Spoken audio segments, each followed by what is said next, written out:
Man, I gotta tell you, when I was sitting here watching what all the other honorees have done with their lives, I started feeling like shit. Like, this is terrible.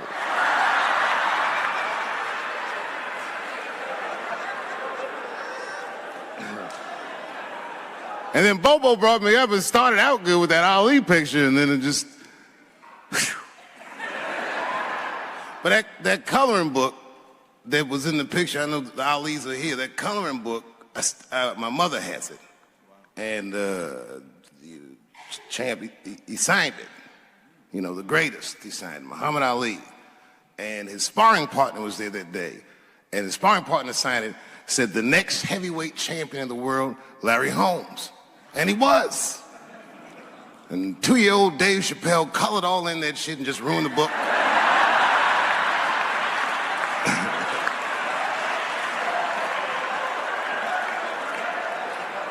But I remember part of the book that I remember real vividly, because I asked my mother about it when I was a kid. There's a part where there's a picture of Ali throwing his Olympic gold medal into the Ohio River. That's why it's so weird for me being here. You know, both my parents were very brilliant. My dad went to Brown in 1955. That's right. He told me at the time he was one of 3 black students. He said one of the guys got accused of a rape that he probably didn't commit. And the other guy killed himself, and Dad said, and I left. And see, that's what makes us Chappelle's great. We know when to quit.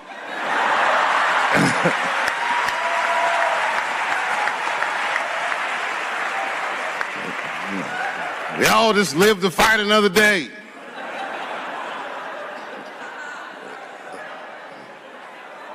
I gotta say, I'm very honored to be here, and I'm very honored to be here with the other honorees. Really, I'm like very humbled by you all, the work that you do, and you all make me want to be better. All of you.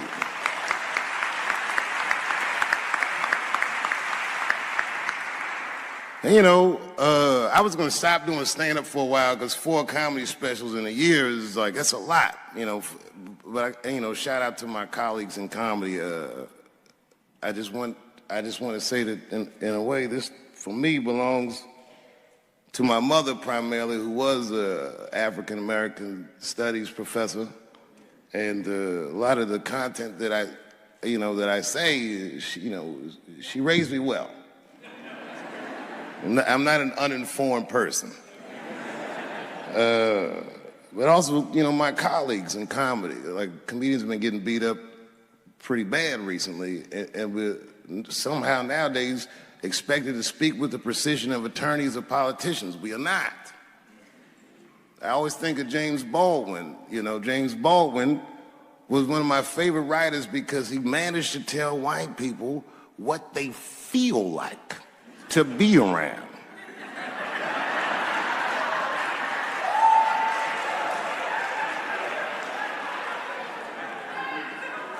So I ain't gonna hang up my gloves yet. I think I got one more special in me. So to quote Baldwin, God gave Noah the rainbow sign.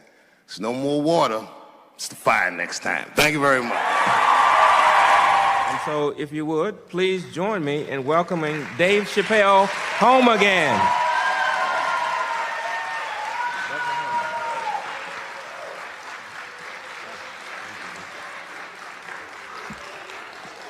Oh, thank you. You know,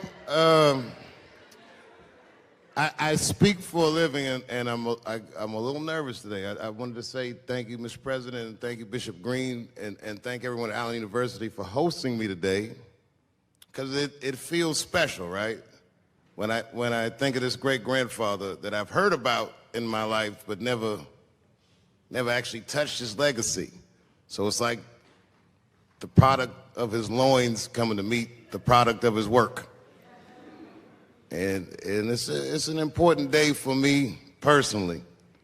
And I know a lot of you guys are students, and I just want to tell you I'm the first person in my family to not go to college.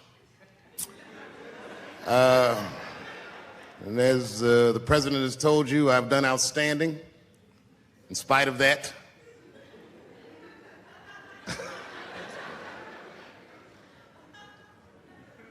But one thing I did want to say, and one thing today just made me think about, for all the things that I've done, I'm most renowned for what I didn't do. I've made decisions in my career that a lot of people have called insane. 2004, I had a $50 million deal on the table, and in a crisis of conscience, flipped the table over and walked away. Went to South Africa. Everyone said I was running away from the money. That is not true. In fact, I still want that money.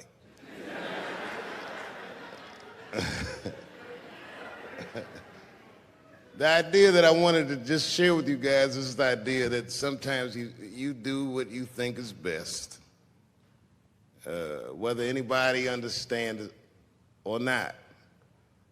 I heard a story about my father where someone told me he used to do statistics for a company in D.C.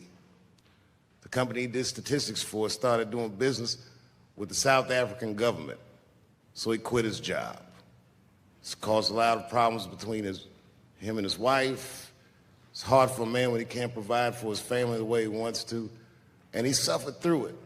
And a generation later, when I had my crisis of conscience, I was able to go to a free South Africa and get away from the heat.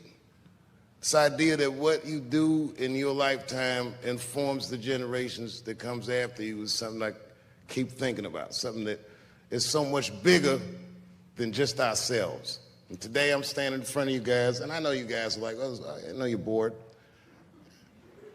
But I see family of mine in the front row some who I've never met, and I just realize how all of us are connected. That my great-grandfather built something more substantial than buildings. He built a community, and he built, more importantly than a community, he built a way. You know, so I'm very grateful. Very grateful. Hello, police. I just saw him standing there, you know what I mean? He's standing over like, so this is what black people talk about.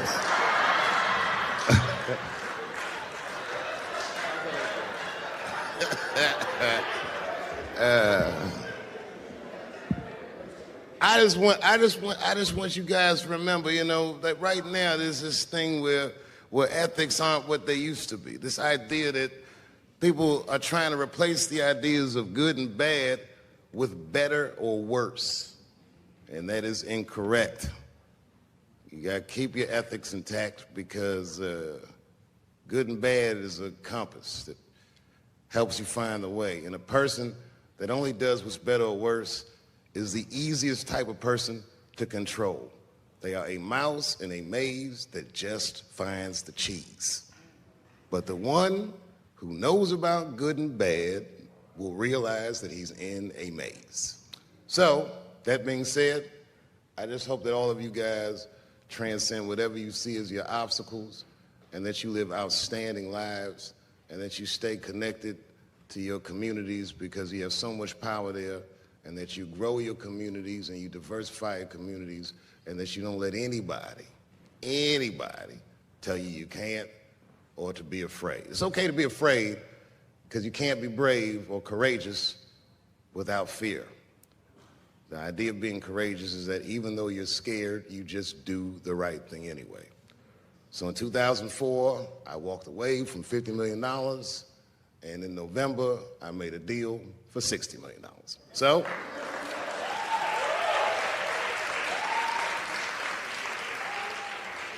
although I am not the most famous comedian of my time, I would like to know what their great-grandfathers did. I'm very proud today. Thank you very much.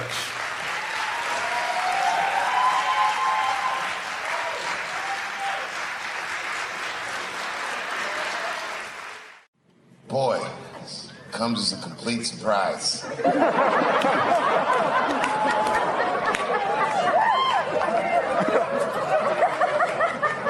I mean, I read all the reviews, and they said so many terrible things. They were embarrassed for me. I had lost my way. It wasn't even worth watching.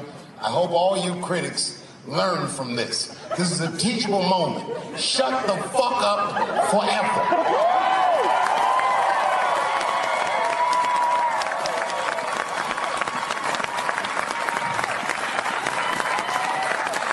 Two in a night. These aren't them. These are the ones I won for the other ones, motherfucker. I would like to thank my editor who was nominated. Unfortunately, he did not win, but I couldn't have been more honored to work with Jeff Urin.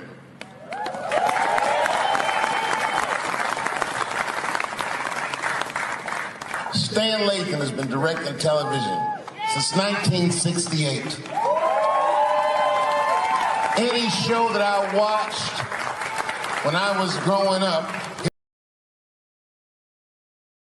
to Good Times, to Everything Black, and finally, you motherfuckers finally gave him an Emmy tonight. He deserves so much more, but I'm glad you came around.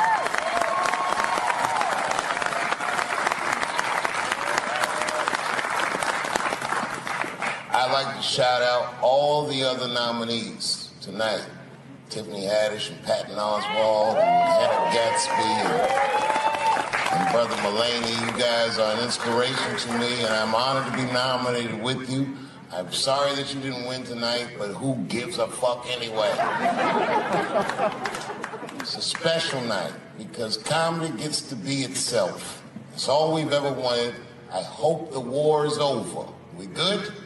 And as always, I love to thank my wife, Allan.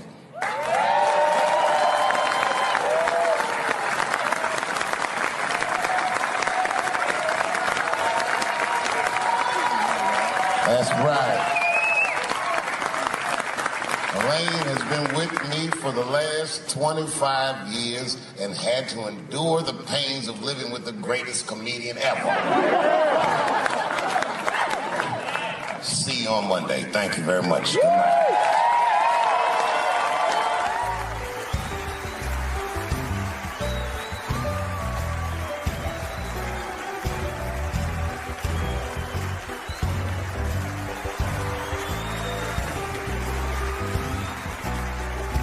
Thank you. Thank you. Thank you.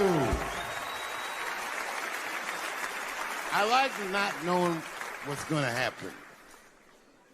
I like making memories. Sometimes I do all this crazy shit around my colleagues just so that they can tell their friends I did it. But rather than talk about myself, just briefly, I want to just talk about my genre. Stand-up comedy is an incredibly American genre. I don't think any other country could produce this many comedians. And unbeknownst to many people in this audience, I don't think there's opinion that it exists in this country that is not represented in a comedy club by somebody. Each and every one of you has a champion in the room. We watch you guys fight, but when we're together, we talk it out. I know comics that are very racist, and I watch them on stage, and everyone's laughing, and I'm like, that motherfucker means that shit.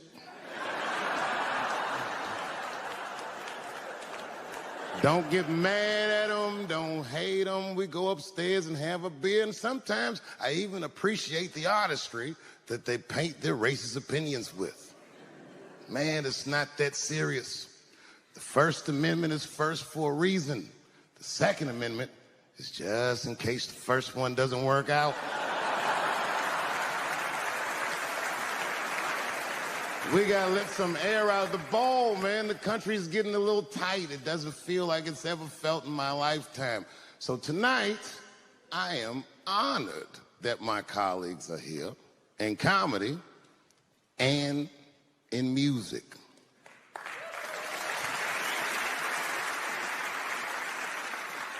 And I want everyone in America right now to look at me. Look at me smoking indoors. I didn't ask anybody. I just did it. What are they gonna do? Kick me out before I get the prize? No, nigga, this is called leverage.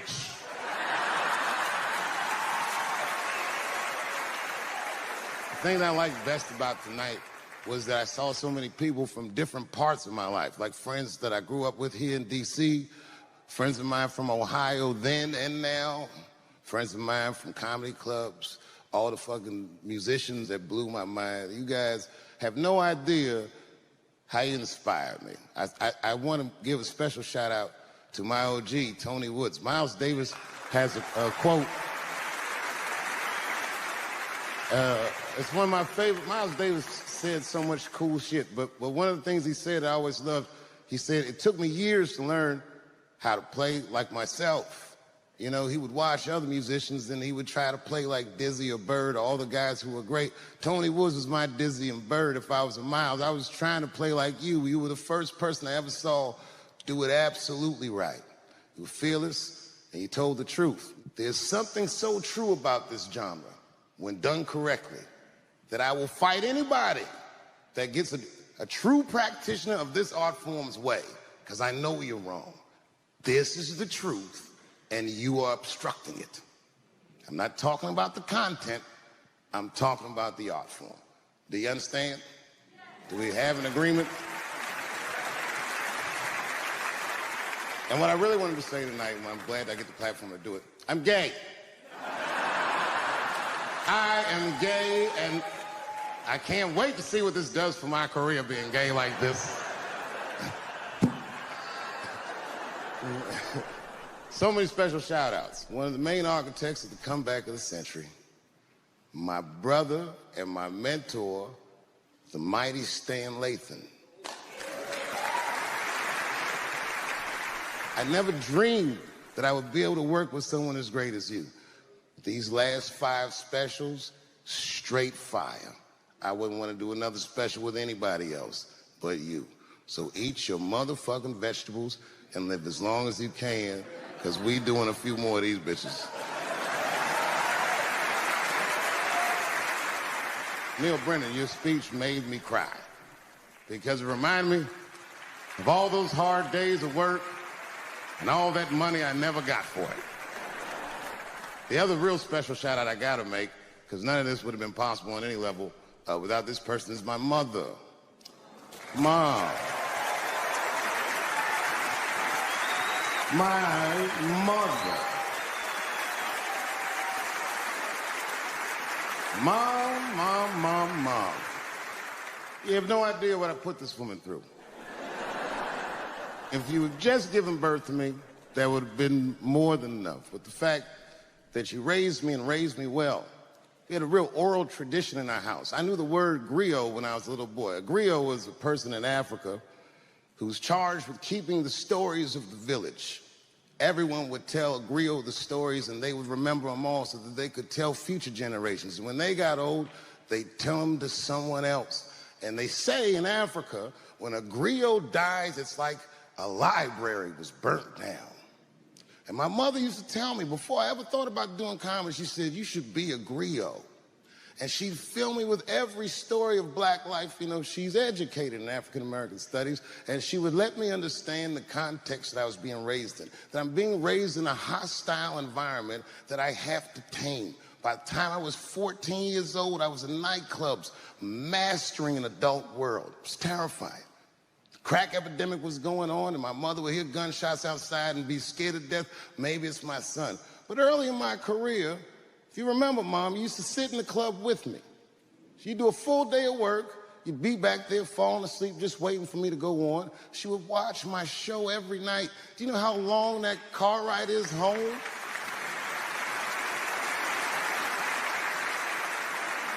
How many of you have ever heard your mother say, pussy jokes were a little too much tonight, son?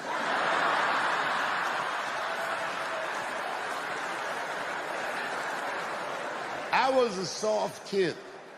I was sensitive, I'd cry easy, and I would be scared to fist fight. And my mother used to tell me this thing. I don't even know if you remember, but you said this to me more than once. You said, son, sometimes you have to be a lion so you can be the lamb you really are. I talk this shit like a lion. I'm not afraid of any of you. When it comes word to word, I will gab with the best of them just so I can chill and be me. And that's why I love my art form, because I understand every practitioner of it. Whether I agree with them or not, I know where they're coming from. They want to be heard. They got something to say. There's something they notice. They just want to be understood. Love this genre. It saved my life. So tonight, Mom, I would like to honor you in a very special way that I cannot do on my own. But because now I'm a man with great and influential friends, I'd like to ask my man Thundercat to come out on the stage. Thundercat, the Mighty Most Def. Washington, D.C., thank you very much for giving me a home and a place to start. Today is officially Dave Chappelle Day in Washington, D.C. The mayor declared it last night. So, in the future, on Dave Chappelle Day, I ask everyone who wishes to celebrate it to make one incredible memory for themselves and or somebody else. Thank you very much. Good night.